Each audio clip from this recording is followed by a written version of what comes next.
మనతో మాట్లాడడానికి కొమ్మినేని శ్రీనివాసరావు గారు ఫోన్ లైన్ లో అందుబాటులోకి వచ్చారు.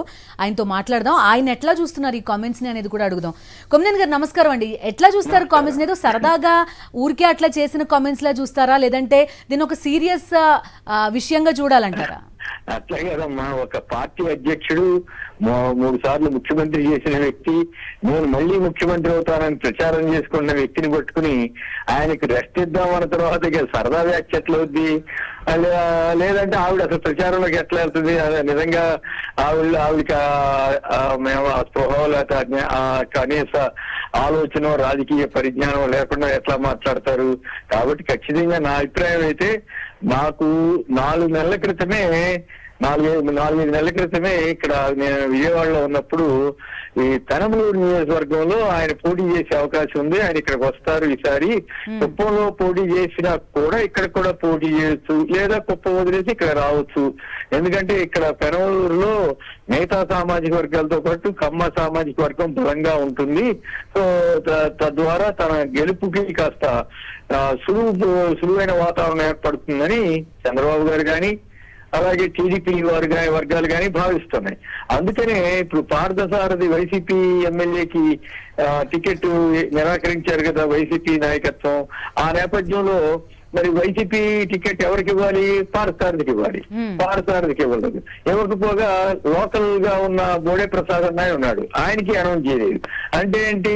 ఖాళీగా ఉంచారని అర్థం. అంటే అఫ్కోర్స్ ఇంకా అఫీషియల్ గా ఏది ప్రకటన చేయనప్పటికి కూడా నాకు వస్తున్న సందేహం ఏంటంటే అప్పటి నుంచే ప్లానింగ్ లో ఉన్నారు.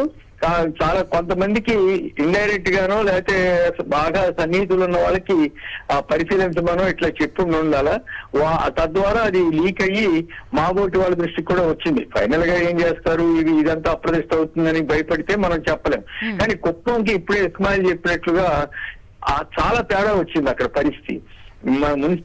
మున్సిపాలిటీ విషయంలో చాలా పట్టుబట్టారు. ఎట్లయినా సరే గెలవాలని చాలా ఖర్చు కూడా పెట్టారు చంద్రబాబు గారు కానీ లోకేష్ గారు కానీ టీడీపీ వాళ్ళు కానీ. అయినప్పుడు కూడా కుప్పం మున్సిపాలిటీ వైసీపీ కైవసం అయింది. అంతేకాకుండా మండలాలు ఒక్కటి రాలా, జడ్పీటీసీ ఒక్కటి రాలా, ఒకటేదో వచ్చినట్లు మా అయితే.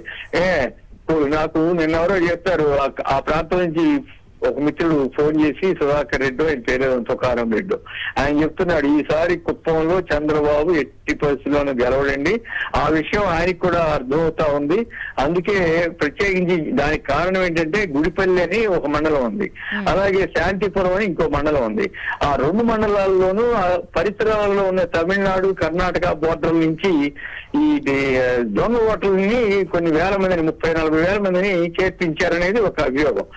అభియోగం కాదు, ఇంతకు ముందు ఇప్పుడు భరత్ గారి తండ్రి చంద్రమౌళి గారిని ఉండేవారు, ఆయన చనిపోయారు. ఆయన వైసీపీ తరఫున కూడా పోటీ చేసి ఓడిపోయారు.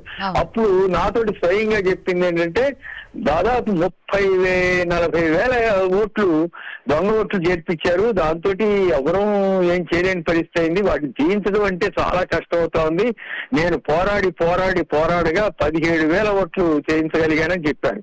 ఆ తర్వాత ఈ మధ్య నేను ఒక రోజున కుప్పం వెళ్ళాను. కుప్పం వెళ్తే భరత్ గారు కలిసి ఇంకా ఆ పోరాటం నేను కొనసాగిస్తున్నానండి, ఇంకా దొంగ ఓట్లు చాలా ఉన్నాయి, వాటిలో ఇంకా కొన్ని తీయించగలిగాను, బట్ స్టిల్ ఇంకా ఉండుంటాయని మాకు వస్తున్నటువంటి సమాచారం. అయినప్పుడు కూడా గతంలో మాదిరి పరిస్థితి ఇప్పుడు ఉండదు. ఒకటి మీరు చెప్పిందంతా కరెక్టే. అయితే ఆవిడ చేసే దాంట్లో కామెంట్ లో రెస్ట్ ఇద్దాం అన్న ఒక్క మాట కొంచెం ఇదిగా అనిపించింది అనమాట. ఏంటి ఇంత? అదే నేను చెప్పేది దాని బ్యాక్గ్రౌండ్ ఏంటంటే ఇవన్నీ బ్యాక్గ్రౌండ్ కిందకు వస్తాయి. ఎందుకు? ఆ దొంగ ఓట్లన్నీ తగ్గిపోతే రేపు ఓడిపోయే పరిస్థితి వస్తుంది. సో అంతేకాకుండా అక్కడ మంత్రి పెద్దిరెడ్డి రామచంద్రారెడ్డి గారు చాలా పవర్ఫుల్ పర్సన్ గా ఉన్నారు, ఆయన కాన్సన్ట్రేట్ చేశారు. అది కాకుండా ఆయన ఇవ్వలేకపోయిన కుప్పంకి నీళ్లు ఇచ్చారు ఎవరు? వైఎస్ జగన్మోహన్ రెడ్డి గారు. ఆయన రేపు 26వ తారీఖు అక్కడికి వెళ్ళబోతున్నారు. సో అదంతా కూడా హల్చల్ చేసే అవకాశం ఉంది వైసీపీ. సో ఈ నేపథ్యంలో ముందస్తుగానే ఈమె రెస్ట్ ఇవ్వాలి అనే పదం వాడటం మాత్రం ఖచ్చితంగా అది ఆలోచించాల్సినటువంటి విషయమే. ఆవిడ తెలియక చేసిన అనుకోవడానికి వీల్లేదు. ఇంకొక సంగతి కూడా చెప్తున్నాను, 5-6 నెలల క్రితం నుంచే నేను దాదాపు సంవత్సరం నుంచే పవన్ కళ్యాణ్ ని వీళ్ళని పెట్టుకుని తెలుగుదేశం అధికారంలోకి వస్తుందని నేను అనుకోవట్లేదు. ఎందుకంటే నేను తిరుగుతున్నాను, జనంలో ఉన్న ఆదరణ చూస్తున్నాను, అది వేరే విషయం. ఒకవేళ చంద్రబాబు తెలుగుదేశం అధికారంలోకి వచ్చినా చంద్రబాబు కాకుండా లోకేష్ ని చేయాలన్నది భువనేశ్వర్ గారు అలాగే వారి సతీమణి లోకేష్ గారి సతీమణి వాళ్ళ ఆలోచన. ఎందుకంటే అప్పుడు ఎమ్మెల్సీ కాకముందే మంత్రి పదవి వచ్చేలాగా చేయించింది కూడా వారి ఒత్తిడి అనేది చాలా మందికి ఇంటర్నల్ గా తెలుగుదేశంలో చెప్పుకుంటుంటారు. సో ఇవన్నీ కూడా చూసిన తర్వాత నిజంగానే రెస్ట్ అన్న పదం వాడిన తర్వాత చంద్రబాబు గారు పూర్తిగా అనారోగ్యంగా ఉన్నారనే సంకేతాన్ని ఆమె చెప్పకనే చెప్పినట్లుగా ఇచ్చింది. అంటే చంద్రబాబు గారు మేకపోతు గాంభీర్యం ప్రదర్శిస్తూ రంకెలు వేస్తూ తిరుగుతున్నారని అనుకోవాలి. అంటే హైకోర్టుకి ఇచ్చినటువంటి దొంగ సర్టిఫికేట్ అనండి ఇంకో సర్టిఫికేట్ దాంట్లో చాలా జబ్బులు చెప్పారు కదా.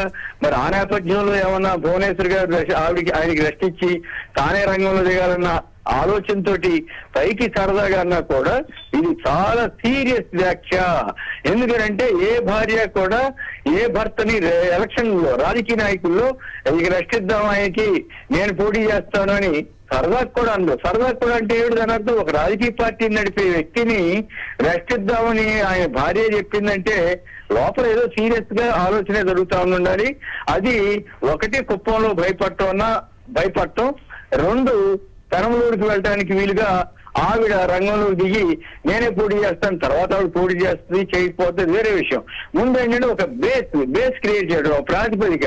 సరే భువనేశ్వరి పోటీ చేస్తా అన్నారు కాబట్టి నా తరఫున నేను పోటీ చేయక్కర్లేదు, మా ఆవిడే పోటీ చేస్తా చూడని ఊరికే మేకపోతే డాంబికంగా చెప్పడానికి చెప్పి లేదు ఇంకోళ్ళు ఎవరినో పెడతారు ఆ తర్వాత వేరే విషయం.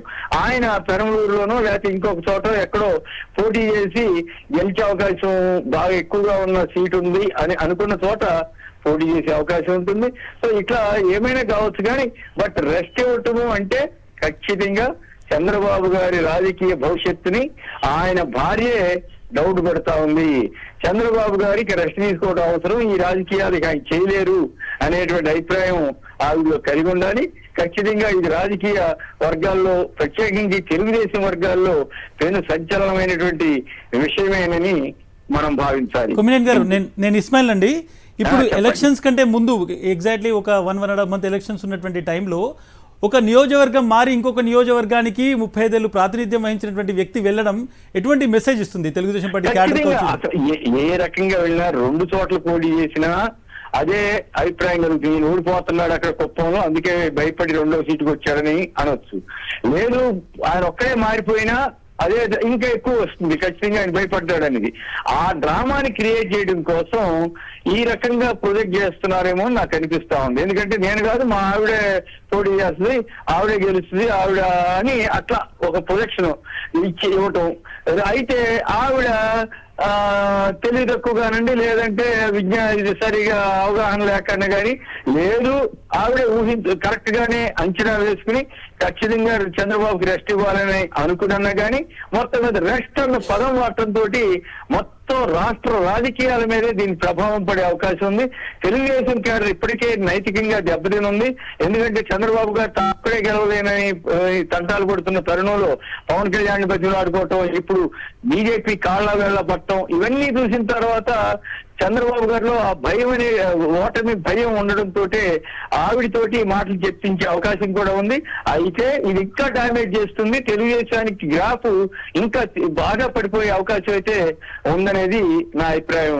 ఇస్మాయిల్ మిత్రమా, కొమ్మినేని గారు, ఒక విషయము రెస్ట్ అనేటువంటి పదం ఒక నియోజకవర్గానికి ఎమ్మెల్యే చేయడానికి ఆయనకు రెస్ట్ ఇస్తున్నారు. అలాంటి వ్యక్తి ముఖ్యమంత్రి క్యాండిడేట్ ఎట్లా అవుతాడు? ఎందుకంటే రెస్ట్ అనేటువంటిది పని చేయలేని వ్యక్తి, లేకుంటే బాగా పని చేసి అలసిపోయినటువంటి వ్యక్తికి రెస్ట్ అవసరం.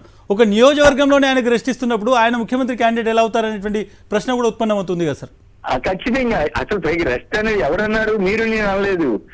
ముసలాయన అంటేనే కోపం వచ్చింది కదా ఆయనకి. ఇప్పుడు భార్యని మరి ఏమంటాడు? కోప్పడతాడా? లేకపోతే అవి తెలియకందని అంటాడా? లేకపోతే నిజమే నేను రెస్ట్ తీసుకుంటానని చెప్తారా? అయితే ఇక్కడ ఫ్యామిలీ పాలిటిక్స్ కూడా దీంట్లో ప్లే చేస్తున్నాయేమో అని నా డౌట్. ఆ ఫ్యామిలీ పాలిటిక్స్ లో మెల్లగా చంద్రబాబుని పక్కన పెట్టి లోకేష్ ని ప్రొజెక్ట్ చేసే అంశం కూడా ఉండొచ్చు. ఇక రెస్ట్ అన్న తర్వాత చంద్రబాబు గారి నాయకత్వ పటిమ గాని, చంద్రబాబు గారి యొక్క ఆరోగ్య పరిస్థితి మీద భార్య డౌట్ వ్యక్తం చేయటం కానీ, లేదా రెస్ట్ అని చెప్పడం ద్వారా రాజకీయాల నుంచి ఆయన తప్పుకోవడం బెటర్ అని, ఆయన ఉంటే గెలవరనేటువంటి ఫీలింగ్ ఆయన భార్యకే రావటం కానీ, ఇవన్నీ కూడా రకరకాల ఆప్షన్స్ జనంలోకి వెళ్ళిపోతాయి. వెళ్ళిపోయినప్పుడు ఖచ్చితంగా రెస్ట్ అనే పదాన్ని సొంత భార్య వాడిన తర్వాత ఆయన నైతికంగా ఎట్లా ఎట్లా ఆయన నిలబడగలుగుతాడు? ఖచ్చితంగా దెబ్బతింటాడు. సో ఇప్పుడు తెలుగుదేశం పార్టీ వేరే ఎవరో ఇది దెబ్బతీయాల్సిన అవసరం లేకుండా భువనేశ్వరే ఒక దెబ్బ వేశారు. చంద్రబాబు గారిని ఆయన స్థాయిని పూర్తిగా తగ్గించేసి అసలు రాజకీయ పరిజ్ఞానం లేని భువనేశ్వర్ గారు ఇప్పుడు తానే రాజకీయ పరిజ్ఞానం కలిగింది, చంద్రబాబు గారి కంటే నేనే బాగా చేయగలను కుప్పంలో అనేటువంటి పరిస్థితి తీసుకొచ్చారంటే చంద్రబాబు గారిది మరి దైన్య పరిస్థితి అవుతుంది కదా. దీంట్లో మీకు ఏమైనా సందేహం ఉంటే చెప్పండి. రైట్.